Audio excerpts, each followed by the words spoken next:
Hello, I'm Josephine. And I'm Marcus. We're medical students from AMSA RMU, bringing you the very first episode of Trust Me, I'm a Doctor Almost. For each episode, we're going to be talking about a variety of topics depending on our monthly themes. And for this episode, the theme is senses. What we are focusing on today is how to take care of our eyes, the habits that affect our eyesight, and maybe answer some of the random, weird questions you've always wondered about our eyes. So, just a disclaimer before I start, we are not doctors, hence the name. We are speaking based on our journey in medical school, and we are speaking to certified, experienced people from their fields. However, if you do have a medical condition, don't take our podcast as medical advice. Like, consult a doctor, bro. Yeah. Okay, anyway, so today we have here with us our well-esteemed speaker, which is Dr. Puneet. So Dr. Puneet is a medical doctor specialized in the field of ophthalmology, which is basically the study of the eyes. So he obtained his medical degree and also specialist degree in a very reputable school in India, known as All India Institute of Medical Science. Dr. Puneet is currently practicing and teaching in IMU's clinical school, and is also doing research in ophthalmology. So Dr. Puneet, thank you very much for coming here today. Would you like to give a brief introduction to the audience of yourself? Thank you, Marcus and Josephine. Okay, first of all, I would like to congratulate you on this endeavor or Thank you, project. Doctor. Thank you. And like to thank you all for inviting me as the first guest, for this podcast. I am Puneet, and I come from India, Delhi, and I've done my MBBS and Masters from Delhi, from All India Institute of Medical Sciences. I've been in Malaysia for the last 25 years, and I worked as specialist in Kota Bharu Hospital, and then in USM. And for the last 15 years, I'm working in IMU, teaching, practicing ophthalmology, and carrying out research. Oh, all right. Wow, that's really impressive. Doctor. Thank you very much for your introduction, Doctor. So, as we all know, today's podcast is about how we can take care of our eyes. So, Doctor, I understand that you said you have been in IMU for a very long time, right? And I'm sure you have noticed that we, and particularly as medical students, we spend most, if not all, of our time studying, right? And with the ever-advancing technology and also the recent pandemic, the COVID, right? We are all forced to sort of study with laptops and iPads and everything. And as a result of that, we are actually doing all of this studying through our electrical devices. So what I would like to ask is, Doctor, do you notice, is there any particular habit or anything we are doing that is that could possibly worsen our eyesight or is unhealthy for our eyes? Okay, doing near work is certainly excessive near work is certainly a risk factor for developing one important disease of the eye, and that is short-sightedness, and that is myopia. That has been proven with evidence that outdoor work or external outdoor activities are a protection to myopia. So one disease that certainly is linked to excessive near work is myopia or short-sightedness. And recently, for past few years, with the excessive use of these digital screens, as we call them, we have found that yes, the myopia has increased manifold. In Southeast Asia, I would say, or in Far East Asia, the prevalence of this disease is close to 100% in adults. 100%? Wow. 90% to 100% in certain cities like Hong Kong and Singapore is almost reaching 100%. So myopia is certainly linked with excessive use of these devices and near work. So other than that, there is not much excessive, you can say that outdoor activities if prevents myopia. So that is one disease that's certainly linked to excessive usage of these digital screens. We call it digital eye syndrome now. Digital eye syndrome. Yeah. Doctor, you mentioned that going out would be protective, right? But I've also heard that, when you go out with because we're in Malaysia, there's a lot of sun. I heard that with a lot of contact with UV rays, that might actually damage our eyes. Also, is that true, or Okay. would that, in a sense, be protective? Good question. One thing I would like to add here is that when I'm talking about outdoor activities, I'm talking about outdoor activities for children, Right. because this disease usually starts at that age.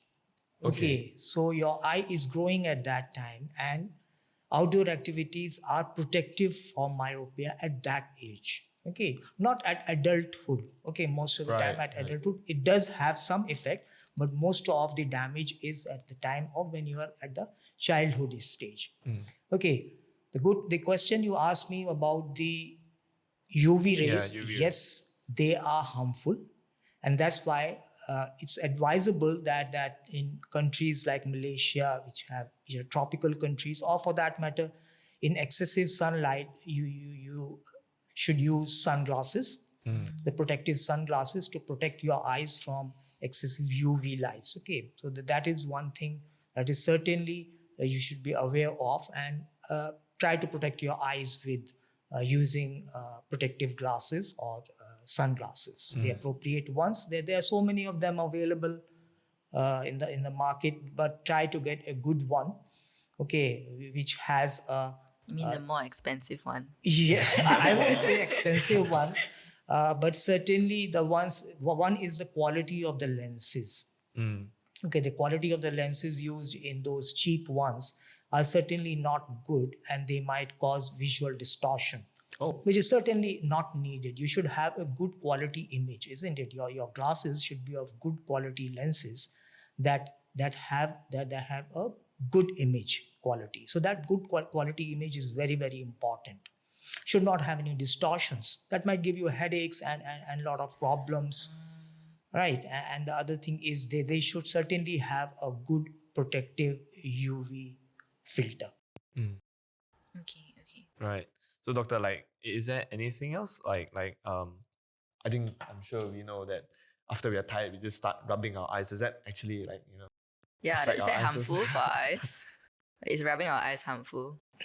I won't say it's harmful in that sense. You certainly should not rub your eyes very vigorously. Okay, certainly there is no harm, but you might scratch your eyes. That is all you can do. But gently rubbing your eyes is a good practice, I would say. Oh, it's good. Why? Yes. That's the I would first time say I'm hearing that. gently Yeah, I rubbing know. your eyes with the hand, with your fingertip, just massaging your eyes. Right. Okay, just massaging your eyes is a very good practice for the eyelid health. Eyelid health. Yeah, our Eyelid? eyelids have a lot of glands there, okay, which secrete continuously a oily substance. And this oily substance is very, very important part of our tear film. Right. Now we have now tear film abnormalities is something that I didn't talk about earlier when I talked about usage of the digital screens and excessive near work. But one of the most important mechanisms in our eye to protect our eyes, especially the cornea, which is very, very sensitive, are the tear film. And this oily substance is the component of that tear film. And you need those glands functioning properly and Yeah. actually massaging them. So you don't want to get stuck. It's a gentle massage. It's just rub over your eyes. Just put your hands or your palms and do that gentle massage of your eyelids. That's actually very soothing, I would say, and it's quite good for the health of the eyelids. And eyelids have those glands. So when you are doing that massage, a gentle massage, actually in our ancient practices, I am Indian. I know about yoga. Okay, we have these exercises. Okay, the exercises, and one of the exercises with the eyes is basically putting your thumbs or your palm over the eyes Right. and gently massaging your eyes. Wow. Doctor, could you perhaps demonstrate? So maybe you can do Okay, it. what I can say is just put your palm there and just close your eyes and gently massage it. That's something that actually rubs or increases the openings of these glands. Yeah. And these glands are very, very important part of our eyelids, which, as I told you earlier, they secrete this substance, which is an important part of the tear film. And tear film abnormalities, even in younger people. Nowadays, because of this excessive use of digital screens, Yeah. they develop these dry eye syndrome, what we call. I was just about to Dry ask eye you about syndrome. that. Yeah. Yeah. Hi everyone, we would just like to take a few seconds to thank you for listening to our podcast from wherever you are. We really appreciate the support and follow AMSA IMU on Instagram to know more about us and the projects we have.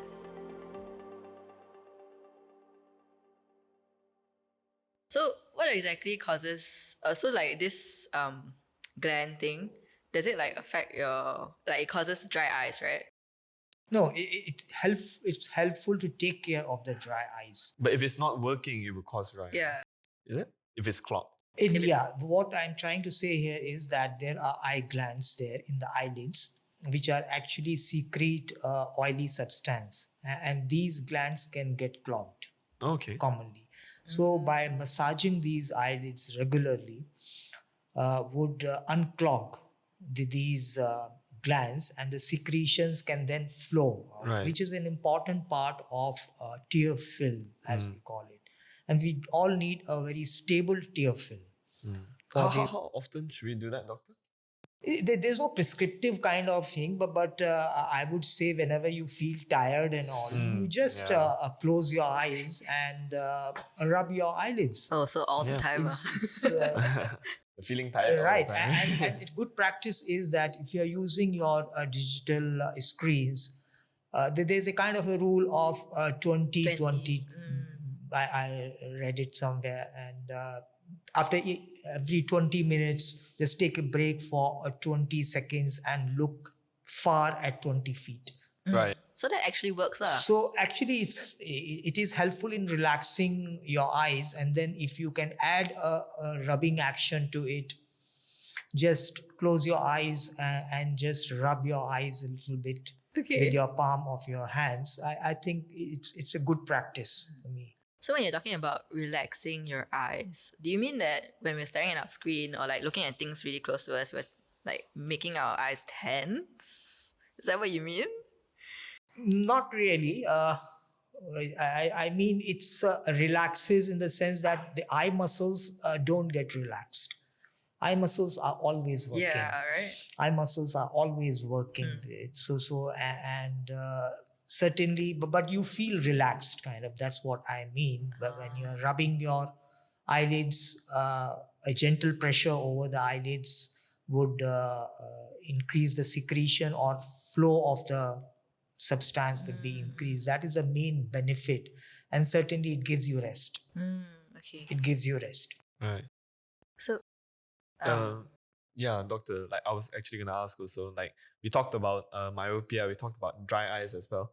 Like, are there any other like diseases that you think we are more susceptible to as students? As students, I would say these are the two important diseases that we have discussed. One is certainly short-sightedness or myopia, and the other one is dry eye disease or dry eye syndrome. Other than that, as you grow older, okay, certainly, and as I see another disease that is actually happening and is taking epidemic proportions in human society is diabetes. Right. Younger Yeah. people are turning diabetes. Lifestyle diseases are becoming more and more common even in younger people. And diabetes is at this time, diabetes in the last, I think, prevalence study in Malaysia, it's close to 20% in adults. 1 in 5 adult is a diabetic. yeah. So that is one disease that really affects the eyes. Especially in Malaysia also, right? Especially in Malaysia, especially in High Asian rate in countries, Southeast very Asia. high prevalence of diabetes. As I told you, 1 in 5 adult is a diabetic. And certainly younger people have, means at the age of 20, 25, you start developing those habits which would lead to diabetes. Okay, and diabetes is one disease which affects the eyes. Right. and can lead to irreversible blindness. Yeah. Oh, wow. Hmm. So that is one thing that you should, as young people, if you are taking care of, if you want to take care of eyes, one of the things that you must do is try to make habits like your good Right. dietary habits, okay, exercising regularly, so that you don't develop diabetes. Mm-hmm. Yeah, that's true. Okay. So circling back to myopia, right? And since it's like related to diabetes and therefore like your lifestyle, so how effective is changing your lifestyle once if you already have diabetes, and then would it like affect your eyesight also? Will you be able to sort of um, get improvements on your eyesight if you change your lifestyle despite having diabetes? Okay, one of the things about diabetes is it leads to damage to the retina. Mm. Okay, and long-standing diabetes, if it is uncontrolled or poorly controlled, if you have other diseases like hypertension, it would lead to diabetic retinopathy, which progressively worsens your vision. Okay, and controlling your diabetes or not developing diabetes is one of the most important preventive strategies to prevent diabetic retinopathy. Till a certain stage, diabetic retinopathy is kind of treatable in the sense that it is not blinding.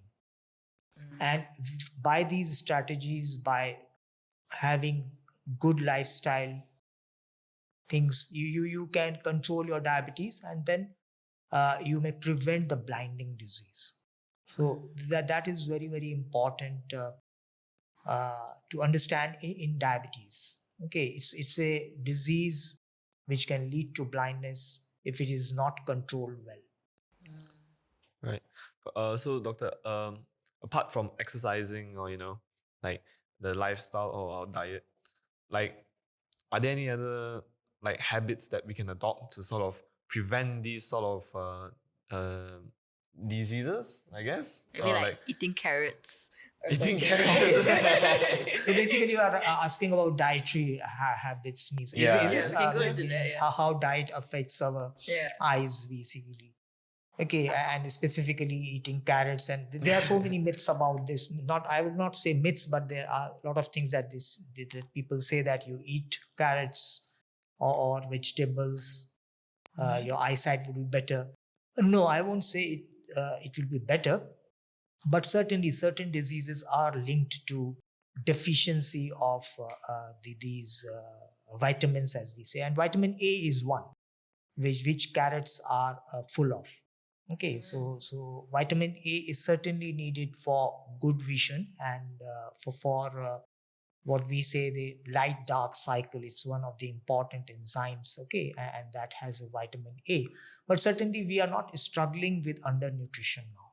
Yeah, Okay, not in Malaysia. Lah, I not think. in Malaysia. Certainly the undernutrition or vitamin deficiencies is more in certain other diseases. Okay, you can have, because of the malabsorption or some of the intestinal disorders, you may get secondary vitamin deficiency. But certainly a vitamin deficiency because of decreased intake, I don't think it's happening in Malaysia or anywhere else. What we are struggling with is overnutrition. Mm. Okay, so our diet should be balanced. Okay, it should have all the elements. A balanced diet certainly prevents eye diseases. Okay, but we don't need these extra kind of, but we should take balanced diet. That's it. Yeah, yeah. Doctor, I heard that dehydration is a cause for some certain eye diseases. So like there's our salt intake or sodium intake. Because all our Malaysian food is very salty and everything, right? Would that actually affect our eyes in any way with salt or Maybe it cause like dry eyes, cause like osmosis. That's Medical very far-fetched students.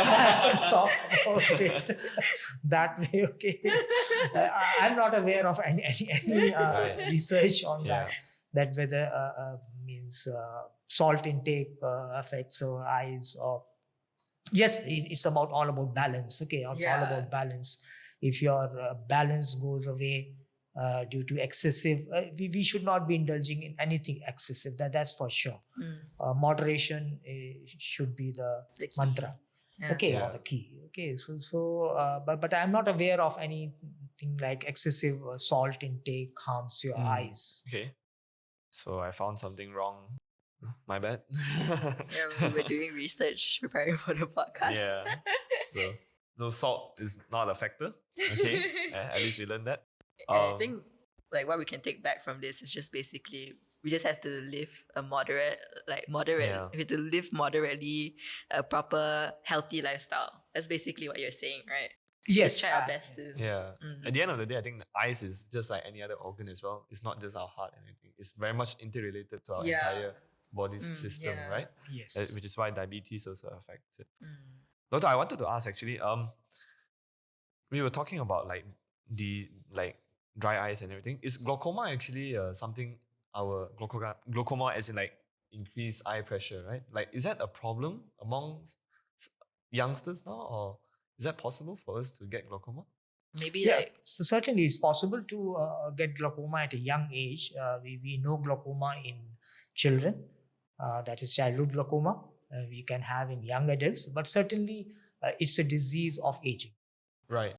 It's much more common in adults and in elderly population. As you age, your risk of it's basically a degenerative disease. Okay. It's a degenerative disease of the optic nerve, a very important nerve, and it carries the sensation of vision to the brain. Right, so there is a progressive kind of degeneration or death of these neurons. Okay, and aging is one of the most important risk factor.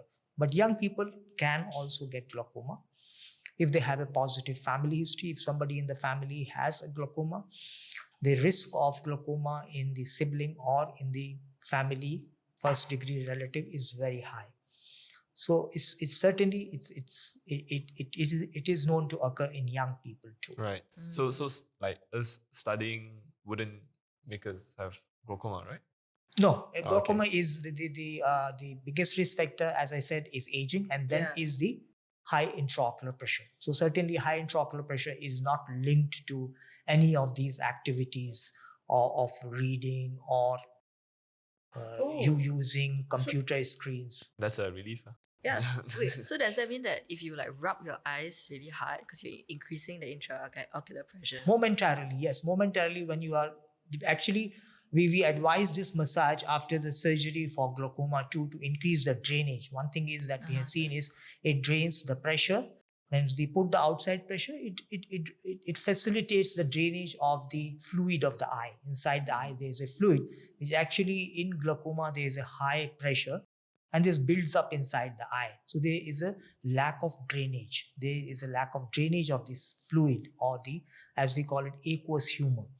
Now, by this massage, maybe there is a facility, it facilitates that drainage too. And that does happen, and that we do advise our patients after the surgery to do gently to keep that channels open.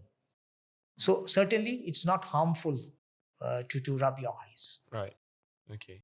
But in moderation, yeah. Yeah, again, the moderation Not is the too key. hard. Not too hard. Moderation is the key. You should do it the right way and not press too hard. Yeah. Yeah. Right. And are there any other tips and tricks we could do to, sort of, other than rubbing our eyes, are there any other, things we could do to sort of improve our eyesight then? Or to prevent such diseases, doctor? Like we have diet, we have gently massaging eyes, lifestyle. What about like hygiene or any Yeah. other? Are there any specific eye hygienes? that we There's can no practice? specific eye hygiene, but as with any part of your body, means we should keep it clean. And in the morning, just wiping your eyelids externally with a clean cloth or a wipe is a good practice. Okay, if there is some stickiness there, cleaning it from outside is a good practice a few times with a cold or a warm cloth. Okay, that is one thing that you can do. Otherwise, Washing your eyes is not, I would say, is not a good practice actually. Putting Oh. water inside the eye, it Or is actually, it not? what happens is when we are splashing the water into our eyes, actually, none of the water is actually going inside the eye. Your response is when you splash water, then your eyes close.